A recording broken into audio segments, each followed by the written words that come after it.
अस्सलाम वालेकुम। मैं हूं फैसल तारिड़। आज 27 अगस्त है और आज दिन है हफ्ते का। इस वीडियो के अंदर 3 बड़ी खबरें आपके सामने रखनी है। सबसे पहली खबर यह है कि इस वक्त इतलात आ रही हैं कि army chief general Qamar Javed Bajwa और इमरान खान साहब की मुलाकात हुई है। दूसरे नंबर पे इंपोर्टेड वजीर आजम और भगोड़ा जो इस वक्त लंदन के अंदर बैठ के तमाम तर साजिशें रचा रहा है, उनके लिए एक बड़ा झटका है। इस हवाले से हम सुप्रीम कोर्ट के रिपोर्टर हमारे दोस्त वसीम मलिक से भी बात करेंगे। और आज खान साहब ने जेलम के अंदर एक बड़े जलसे से खिताब किया है और वहां पे खड़े होकर उन्होंने एक बड़ा ऐलान किया है। सबसे पहले आज से एक हफ्ता पहले मैंने एक वीडियो की थी जिसके अंदर मैंने आपको बताया था कि मुख्तदर हलकों के और खान साहब के बैकडोर राब्ते तो हो ही रहे हैं, मुज़ाकरात भी हो रहे हैं और मुज़ाकरात अब बेहतरी की तरफ जा रहे हैं। और उसी वक्त मौलाना फजलुर रहमान साहब सीख पा होके वो शदीद गुस्से के अंदर मीडिया पे आए और उन्होंने कहा कि देखें जी, हमारे खिलाफ साजिश हो रही है, हम पूरी दुनिया के अंदर जाके इनको नंगा करेंगे, धमकियां दी और ये सारे मामलात हुए। तो मुख्तदर हलकों के इमरान खान से राब्ते शुरू हो चुके हैं और अब तो मुज़ाकरात भी हो रहे हैं और इसकी पहली गवाही चौधरी परवेज इलाही साहब ने दी थी। अब यह खबर आ रही है कि army chief general Qamar Javed Bajwa की और खान साहब की मुलाकात हुई है। यह खबर कंफर्म तो नहीं है, ज़ाहिर है, ना तो पीटीआई की जानब से कंफर्म की गई है, ना आईएसपीआर की जानब से कंफर्म की गई है, लेकिन कुछ मुस्तनद ज़राए ज़रूर बताते हैं कि खान साहब की और बाजवा साहब की मुलाकात हुई है। और अगर तो ऐसा हुआ है तो ये इंपोर्टेड सरकार के लिए एक बड़ा झटका है और पाकिस्तान के लिए ये एक अच्छी खबर है कि जो इतने मामलात टकराव की तरफ जा रहे हैं, स्टेट के खिलाफ लोग जिस तरह से एक पीटीआई के फॉलोअर्स बात करते हैं, ये मुल्क के लिए बेहतर नहीं है। तो ये बड़ी पॉजिटिव चीज़ है। मुझे आज 2 से 3 ज़राए से ये खबर मिली है कि आर्मी चीफ साहब की मुलाकात हुई है। तो इसका मतलब ये है कि स्टेट को ये पता चल चुका है कि इमरान खान के साथ हम वो जो दीवार से लगाने वाला एलिमेंट है उस पे चल कर हमारी कोई बेहतरी नहीं है और स्टेट का इसमें फ़ायदा नहीं है। फिर इंटरनेशनल मीडिया ने जितना दबाव डाला है और वाज़ेह तौर पे इंटरनेशनल मीडिया ने पैगाम पहुंचाया है मुख्तदर हलकों को कि अगर तो आप ये सोचेंगे कि इमरान खान को आप साइड लाइन कर दें तो ये फैसला आपको बैकफायर कर जाएगा, ये आपके फ़ायदे में नहीं होगा। नंबर 2, उन्होंने कहा कि इमरान खान को अगर आप निकाल कर यह सोचेंगे ना कि इमरान खान अनपॉपुलर हो जाएगा तो इमरान खान पहले से ज्यादा पॉपुलर हो जाएगा, तो फिर आपके लिए एक बड़ा मसला खड़ा हो जाएगा। नंबर 2 जनाब, खान साहब ने आज खिताब किया है जेलम, एक बड़े जलसे से खिताब किया है और खान साहब ने यह कहा है कि अगर आप ये सोच रहे हैं ना कि आप मीडिया पे प्रोपेगेंडा करेंगे, आप कहेंगे देखें जी लोग मर रहे हैं, लाशें तैर रही हैं और खान को सियासत की पड़ी हुई है। खाने का मैं पैसे भी इकट्ठे करूंगा, मैं लोगों की मदद भी करूंगा, लेकिन मत सोचो कि मैं पीछे हट जाऊंगा। जब अप्रैल की गर्मी के अंदर हम पीछे नहीं हटे तो हमारे ऊपर कोई गर्मी, कोई सर्दी, कोई बारिश असर नहीं करने जा रही। मैं आखिरी दम तक जिहाद जारी रखूंगा। तो वीडियो ज़ाहिर लंबी हो जाएगी हमने, क्योंकि इस्लामाबाद हाई कोर्ट और इसी इंपोर्टेड माफिया के हवाले से वसीम मलिक साहब से बात करनी है। आज ही एक बड़ी पिटीशन इस्लामाबाद हाई कोर्ट में दायर की गई है, बैरिस्टर अली जफर शाह साहब हैं उनकी जानब से। पिटीशन जनाब ये है तौहीन अदालत की नवाज शरीफ और शहबाज शरीफ के खिलाफ। और इस दफ़ा ये जो पिटीशन है ना, ये बड़ी स्ट्रॉन्ग है। ये कोई ऐसे नहीं है कि साबिका बयानात हैं, कोई इस तरह के बयानात इन्होंने माजी में दिए हुए थे और उसको लेके केस कर दो, या वो जैसे टिट फॉर टैट होता है कि आपने शहबाज गिल को गिरफ्तार किया तो हम अता तारड़ के खिलाफ जो है मुकदमा दर्ज कर देते हैं।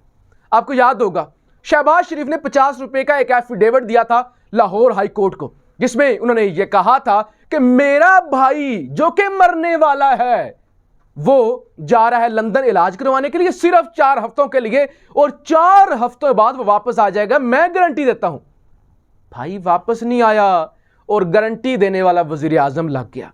लिहाजा इस्लामाबाद हाई कोर्ट ने उस पर एतराज तो जरूर लगाया है कि देखें ये दायरा इख्तियार नहीं है, लाहौर के अंदर वो पिटीशन थी, लेकिन फिर भी समाअत के लिए मुकर्रर हो चुकी है। और सबसे बड़ी जो खबर है ना, सबसे बड़ी खबर यह है कि जस्टिस अतर मनिल्ला साहब इस समात पर वो समात इसकी करेंगे और पीर को इसकी समात होगी। अब वीडियो के दूसरे हिस्से में वसीम मलिक साहब हमारे साथ होंगे और वसीम मलिक साहब इसकी मजीद जो टेक्निकलिटीज़ हैं वो आपको बताएंगे। साहब मलिक साहब, मैंने जैसे कि आपको बता दिया कि सुप्रीम कोर्ट के रिपोर्टर हैं, इनसे हम जानेंगे ये जो समात, ये जो पिटिशन लगी है तौहीन अदालत की, क्या आपके पास इंफॉर्मेशन है? देखें जी, कल के रोज़ ही इस पिटीशन को डिस्पोज ऑफ कर दिया गया था और वो ये कहा गया था कि जो रेलेवेंट फोरम है उस पर यहाँ चैलेंज नहीं किया गया, क्योंकि आपको याद होगा कि जो एफिडेविट जमा करवाए गए थे, जो इस वक्त के वज़ीर आज़म है और उस वक्त के अपोजिशन लीडर थे शहबाज शरीफ साहब, और मियाँ मोहम्मद नवाज शरीफ साहब ने भी एक एफिडेविट जमा करवाया था। यानी कि आपने कहा 50 रुपये नहीं, 100 रुपये तारड़ साहब, 100 रुपये के एफिडेविट लाहौर हाई कोर्ट में जमा करवाए गए थे। और उसमें अब मैं आपको ना वो एफिडेविट भी पढ़ के बता देता हूँ। जिसमें मैं समझता हूँ कि बदकिस्मती से पाकिस्तान तहरीक इंसाफ की सबसे बड़ी कोताही हुई है। और इस हवाले से आप ये भी याद रखें कि 19 नवंबर 2019 के रोज़ 19 नवंबर 2019 को नवाज शरीफ यहाँ से बैरून मुल्क इलाज करवाने गए थे और आज तक उन्होंने वहां पर किसी हॉस्पिटल में नहीं गए। आज तारीख आप बता चुके हैं, गालबन 27 अगस्त, और आज 3 साल से भी ज्यादा अरसा हो गया है, बल्कि होने वाला है, और उसमें नवाज शरीफ साहब किसी अस्पताल में नहीं गए। और दूसरी और सबसे अहम बात वो ये है कि 4 नवंबर को, यानी कि नवाज शरीफ के जाने से कबल ही, जो चौधरी शुगर मिल में मोहतरमा मरियम नवाज साहिबा थी, उनकी बेल हुई थी। और उनकी बेल क्यों होती है? वो इसलिए होती है जनाब कि उन्होंने अपने वालिद की तीमारदारी करनी थी। मगर यहाँ पर जो वालिद की तीमारदारी करने के लिए जो मुजरमा हैं, जिनके ऊपर सजा याफ्ता हैं, जिन्हें पाकिस्तान की आला अदलिया ने सजा याफ्ता करार दिया है, वो पूरी सियासत करती रही हैं। और जो सवाल मैं सबसे अहम आपके सामने और आपके नाजरीन के सामने उठाना चाहता हूं कि 19 नवंबर 2019 को अगर नवाज शरीफ वापस जाते हैं, और जो सबसे पहले मैं वो आपको एफिडेविट पढ़ के बताता हूं, शो कर दें ये 2 एफिडेविट है जो इस वक्त मेरे मोबाइल की स्क्रीन में है, अगर आप नाजरीन देख सकें, जो एक नवाज शरीफ साहब की तरफ से है और एक शहबाज शरीफ की तरफ से। सबसे पहले मैं जो शहबाज शरीफ साहब वाला एफिडेविट है वो मैं पढ़ के बताता हूँ। वो लिखते हैं, आई मोहम्मद शहबाज शरीफ सन ऑफ लेट मियाँ Mohammad Sharif, having CNIC so and so, do hereby undertake to ensure to return my brother Mia Muhammad Nawaz Sharif with 4 weeks, and when certified by the doctor has regained his death and fit for return to Pakistan। ठीक है। इसके अलावा एक और affidavit है, वो मियाँ मोहम्मद नवाज शरीफ ने भी उसी लाहौर हाई कोर्ट में जमा कराया था, जिसमें वो लिखते हैं जनाब कि आई मियाँ Mohammad Nawaz Sharif son of late मियाँ Mohammad Sharif, having CNIC so and so, do hereby undertake to return Pakistan as my past record is face the process of law and justice within 4 weeks। सबसे पहले तो जिन्होंने कहा कि मेरा जो माजी है, माजी को देखते हुए मुझे इजाज़त दी जाए, तो माजी को इतना शानदार नहीं रहा था। मुझे तो इस जो एफिडेविट लिखने वाला है उसको 21 तोपों की सलामी देना बनती है कि उन्होंने कहा कि उनका जो पास रिकॉर्ड है वो देखा जाए तो नवाज शरीफ कभी कोर्ट ऑफ लॉ से नहीं भागे, जो कि बदकिस्मती से हमारे सियासतदान हमेशा से ही इस मुल्क की अदालतों को धोखा देते आए हैं और कोर्ट ऑफ लॉ से भागते आए हैं। अब 4 हफ्तों के अंदर उन्होंने वापस आना था। उसके बाद हमने देखा कि उन्होंने इस तमाम दौर में ये भी लिखा गया था, शहबाज शरीफ ने भी अपने अंडरटेकिंग में ये लिखा था कि मैं कंटिन्यूसली जो डॉक्टर हजरात की जो मेडिकल रिपोर्ट्स हैं वो भी यहाँ पेश करता रहूँगा, लेकिन कोई मेडिकल रिपोर्ट्स पेश नहीं की गई। इस हवाले से जब आखिरी इक़्तिदार के कुछ दिन थे और अटार्नी जनरल खालिद जावेद खान साहब थे, तो अटार्नी जनरल ऑफिस ने भी काफ़ी कोशिश की थी इस हवाले से कि जो उनका जो राब्ता हो सके, जो उनके डॉक्टर हैं बरतानिया में, और इस हवाले से कोई इम्प्रूवमेंट नहीं हो सकी थी। अब 19 नवंबर से 9 अप्रैल तक खान साहब की हुकूमत थी जी। इस दौरान कौन से फोरम पर चैलेंज किया गया था, मुझे ये बताएं। बदकिस्मती की बात है कि नवाज शरीफ किसी की सियासत पे आप कहते हैं ना कि सेहत पे सियासत नहीं करनी चाहिए, बिल्कुल गलत है, जो करता है वो गलत है। मगर यहाँ पर यह सवाल पैदा होता है कि अगर वो 19 नवंबर 2019 के रोज़ गए हैं और उसके बाद वो आज तक किसी डॉक्टर के पास नहीं गए और इस पूरी अदालती निज़ाम को चकमा देकर गए हैं, और इसी हाई कोर्ट ने उसे इश्तिहारी, नवाज शरीफ को इश्तिहारी करार दिया है, एब्सकॉन्डर करार दिया है, और उन्होंने अदालती निज़ाम को चकमा दिया था, तो पाकिस्तान तहरीक इंसाफ ने इसके ऊपर कोई कार्रवाई नहीं की। दूसरी सबसे अहम बात कि मरियम नवाज की जो 4 सितंबर की जमानत है, उस जमानत में जो जस्टिस बाकर अली नजफी साहब थे लाहौर हाई कोर्ट के, उन्होंने तहरीरी आर्डर में तार साहब 2 अहम बातें लिखी। उन्होंने सबसे पहले कहा कि जो मरियम नवाज साहिबा हैं अपने वालिद की तीमारदारी के लिए जाना चाहती हैं, तो जो ग्राउंड्स बनाए गए चौधरी शुगर मिल में उनकी जमानत के, पहला ग्राउंड ये था। दूसरा ग्राउंड ये था कि जनाबे वाला मरियम नवाज एक तो औरत हैं, तो अदालत औरत को एक्स्ट्रा फेवर देती है और उन्हें जेल में रखने की बजाय जमानत दी जाती है। साथ जो सबसे अहम लाइन वो ये लिखी गई थी कि मरियम नवाज तो तफ्तीश के लिए अवेलेबल हैं, उन्होंने तो कभी कोर्ट ऑफ लॉ से नहीं भागी तो आगे भी अवेलेबल होंगी। और फिर आपने देखा, चश्मे फलक ने देखा, 20 अगस्त 2020 का दिन नैब कोर्ट की जानिब से नैब लाहौर में उन्हें बुलाया जाता है और पूरी मुस्लिम लीग नून नैब के ऊपर हमलावर हो जाती है। बिल्कुल। तो इन दोनों को बुनियाद बनाकर अगर पाकिस्तान तहरीक इंसाफ चाहती तो वो ये पहले भी कर सकती थी, मगर आपको भी पता है कि नवाज शरीफ किस तरह इस मुल्क से वापस गए, इस मुल्क से बाहर गए, और आजकल इस मुल्क की जो ताकतवर शख्सियात हैं वो नवाज शरीफ से मुलाकात कर रही हैं। अगर नवाज शरीफ साहब को ये सेफ एग्जिट ना दिया जाता तो फिर कौन इमरान खान साहब को निकालता और उन मुक्तदर हलकों की मदद कौन करता। तो ये तो बदकिस्मती से सियासत है, और जो मियाँ मोहम्मद नवाज शरीफ का नारा था वोट को इज्जत दो, वो उन्होंने बेचा है और उस जारी नारे के बाद इस हुकूमत में आए हैं। तो अब यहाँ पर जो पिटीशन लग चुकी है, तो मेरे नज़दीक कोई इसमें इतनी बड़ी बात या मैं बहुत ज़्यादा एक्साइटेड नहीं हूँ। हालांकि होना यही चाहिए कि हम अदालतों को कवर करते हैं, तो बहसियत सहाफ़ी, बहसियत पाकिस्तानी, मैं ये ज़रूर डिमांड करता हूँ कि हमारे मुल्क के कोई सियासतदान है, बल्कि कोई भी इस मुल्क का शहरी है, वो कोर्ट ऑफ लॉ से नहीं भागना चाहिए, कानून सब के लिए एक होना चाहिए।